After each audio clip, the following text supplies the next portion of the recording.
Bienvenidos a leer toda la Biblia.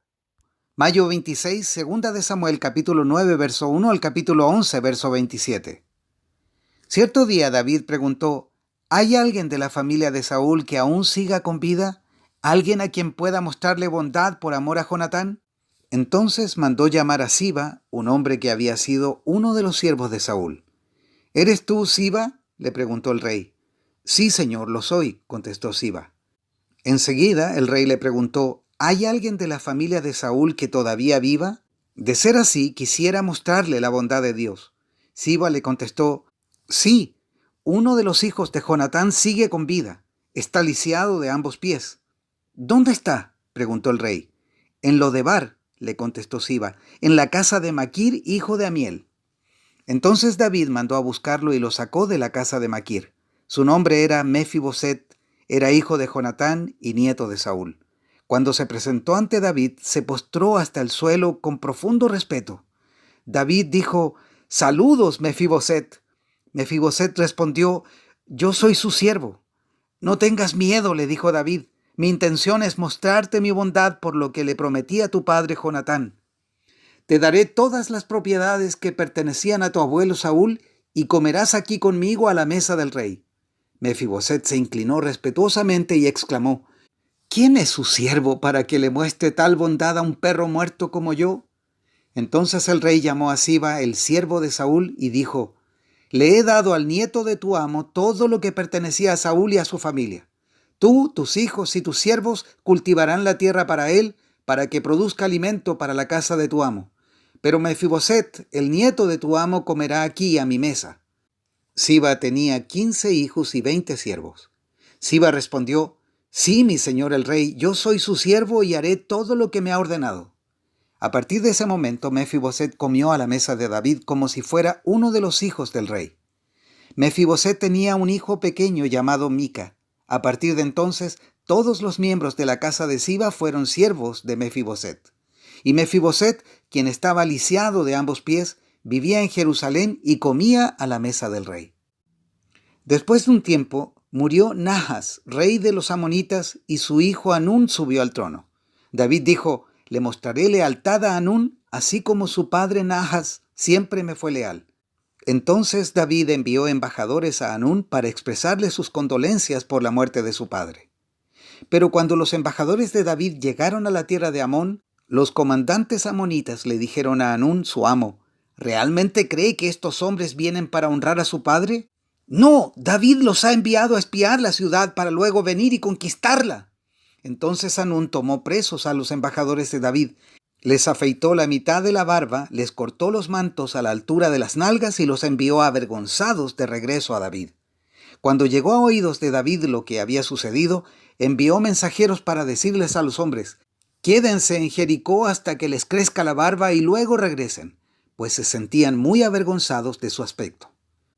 Cuando el pueblo de Amón se dio cuenta de qué tan seriamente había provocado el enojo de David, los amonitas contrataron a 20,000 soldados arameos de infantería de las tierras de Bet-Rehob y Soba, 1,000 del rey Maaca y 12,000 de la tierra de Tob. Cuando David se enteró, envió a Joab con todos sus guerreros a pelear contra ellos. Las tropas amonitas se pusieron en pie de guerra y a la entrada de la puerta de la ciudad, mientras los arameos de Soba y Rehob, junto con los hombres de Tob y Maaca, tomaron posiciones para pelear a campo abierto. Cuando Joab vio que tendría que luchar tanto por el frente como por la retaguardia, eligió a algunos de las tropas selectas israelitas y las puso bajo su propio mando para luchar contra los arameos a campo abierto. Dejó al resto del ejército bajo el mando de su hermano Abisai, quien atacaría a los amonitas. «Si los arameos son demasiado fuertes para mí, entonces ven en mi ayuda», le dijo Joab a su hermano. «Si los amonitas son demasiado fuertes para ti, yo iré en tu ayuda. Sé valiente, luchemos con valor por nuestro pueblo y por las ciudades de nuestro Dios, y que se haga la voluntad del Señor». Cuando Joab y sus tropas atacaron, los arameos comenzaron a huir. Al ver que los arameos corrían, los amonitas huyeron de Abisai y retrocedieron a la ciudad. Terminada la batalla, Joab regresó a Jerusalén. Al darse cuenta los arameos de que no podían contra Israel, se reagruparon, y se les unieron tropas adicionales arameas que Hadadezer mandó llamar del otro lado del río Éufrates. Estas tropas llegaron a Elam bajo el mando de Sobac, el comandante de las fuerzas de Hadadezer. Cuando David oyó lo que sucedía, movilizó a todo Israel, cruzó el río Jordán y guió al ejército de Elam.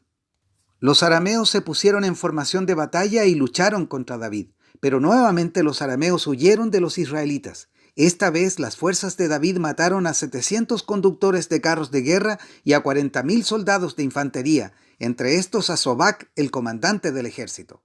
Cuando todos los reyes que estaban aliados con Hadadezer vieron que Israel los había derrotado, se rindieron a Israel y se convirtieron en sus súbditos.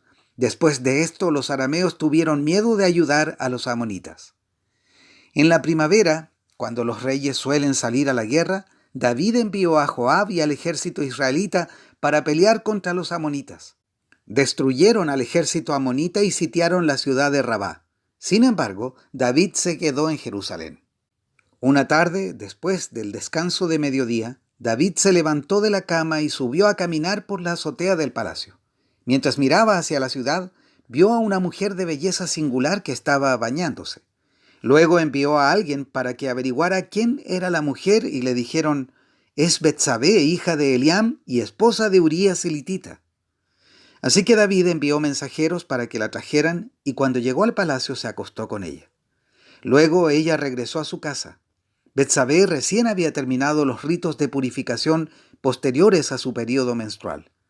Tiempo después, cuando Betsabé descubrió que estaba embarazada, le envió el siguiente mensaje a David: «Estoy embarazada».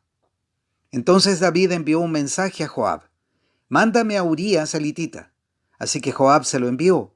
Cuando Urías llegó, David le preguntó cómo estaba Joab y el ejército y cómo marchaba la guerra. Después le dijo a Urías: «Ve a tu casa a descansar». David incluso le envió un regalo a Urías apenas éste dejó el palacio. Pero Urías no fue a su casa, sino que durmió esa noche a la entrada del palacio con la guardia real. Al enterarse David de que Urías no había ido a su casa, lo mandó llamar y le preguntó: «¿Qué pasa?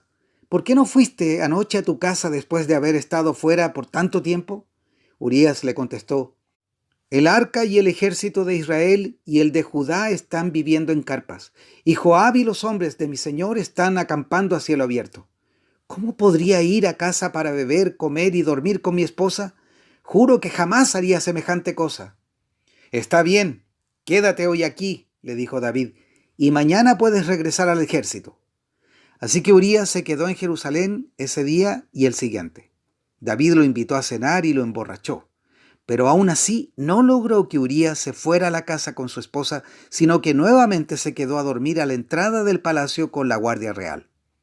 Entonces a la mañana siguiente David escribió una carta a Joab y se la dio a Urías para que se la entregara. La carta le daba las siguientes instrucciones a Joab: «Pon a Urías en las líneas del frente donde la batalla sea más violenta. Luego retrocedan para que lo maten». Así que Joab asignó a Urías a un lugar de cerca de la muralla de la ciudad, donde sabía que peleaban los hombres más fuertes del enemigo. Y cuando los soldados enemigos salieron de la ciudad para pelear, Urías elitita murió junto con varios soldados israelitas. Luego Joab envió a David un informe de la batalla.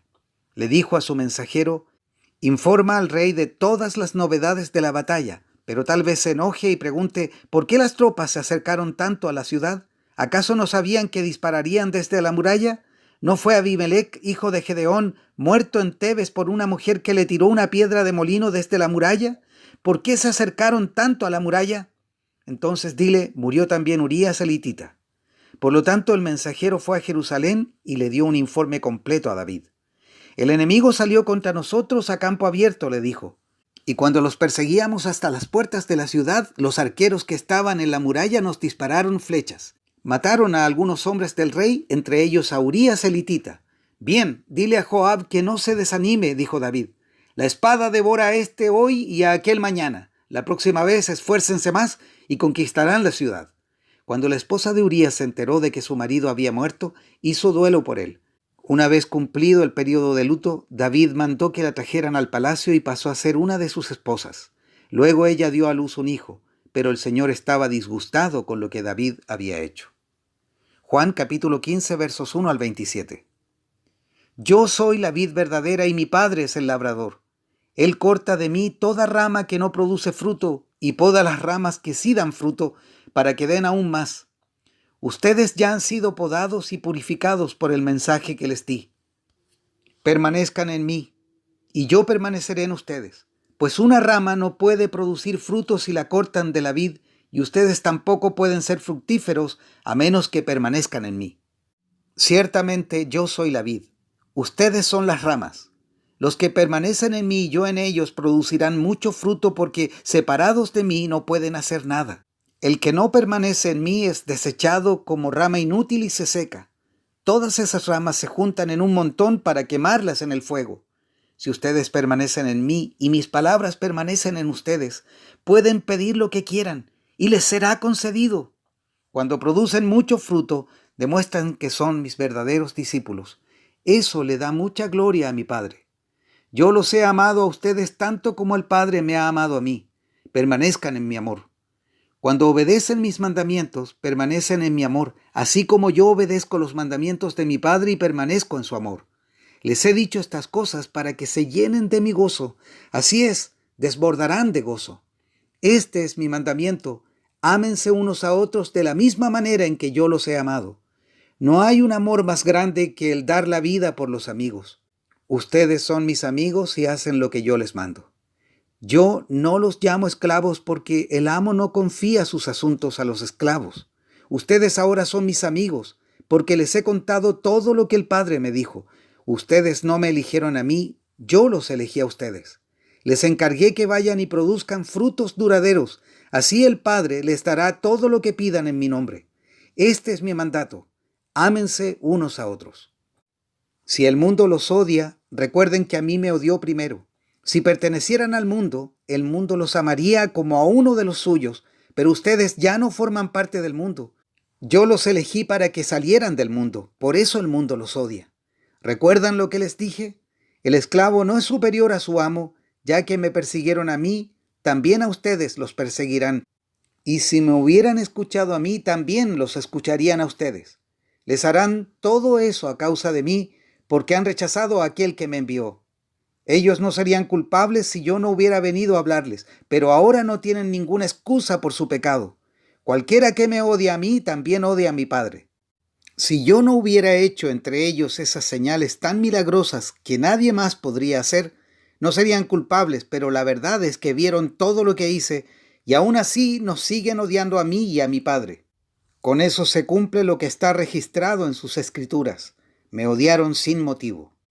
A ustedes yo les enviaré el abogado defensor, el Espíritu de verdad. Él vendrá del Padre y dará testimonio acerca de mí. Y también ustedes deben dar testimonio de mí porque han estado conmigo desde el principio de mi ministerio. Salmos 119, versos 49 al 64. Recuerda la promesa que me hiciste, es mi única esperanza. Tu promesa renueva mis fuerzas, me consuela en todas mis dificultades. Los orgullosos me tratan con un desprecio total, pero yo no me aparto de tus enseñanzas. Medito en tus antiguas ordenanzas, oh Señor, ellas me consuelan. Me pongo furioso con los perversos porque rechazan tus enseñanzas. Tus decretos han sido el tema de mis canciones en todos los lugares donde he vivido. De noche reflexiono sobre quién eres, Señor. Por lo tanto, obedezco tus enseñanzas. Así paso mis días obedeciendo tus mandamientos. Señor, eres mío. Prometo obedecer tus palabras. Deseo tus bendiciones con todo el corazón. Ten misericordia como lo prometiste. Consideré el rumbo de mi vida y decidí volver a tus leyes. Me apresuré sin demora a obedecer tus mandatos. Gente malvada trata de arrastrarme al pecado, pero estoy firmemente anclado a tus enseñanzas. Me levanto a medianoche para agradecerte por tus justas ordenanzas. Soy amigo de todo el que te teme, de todo el que obedece tus mandamientos. Oh Señor, tu amor inagotable llena la tierra. Enséñame tus decretos. Proverbios 16, versos 1 al 3. Podemos hacer nuestros propios planes, pero la respuesta correcta viene del Señor. La gente puede considerarse pura según su propia opinión, pero el Señor examina sus intenciones. Pon todo lo que hagas en manos del Señor y tus planes tendrán éxito. Hasta aquí la lectura de hoy.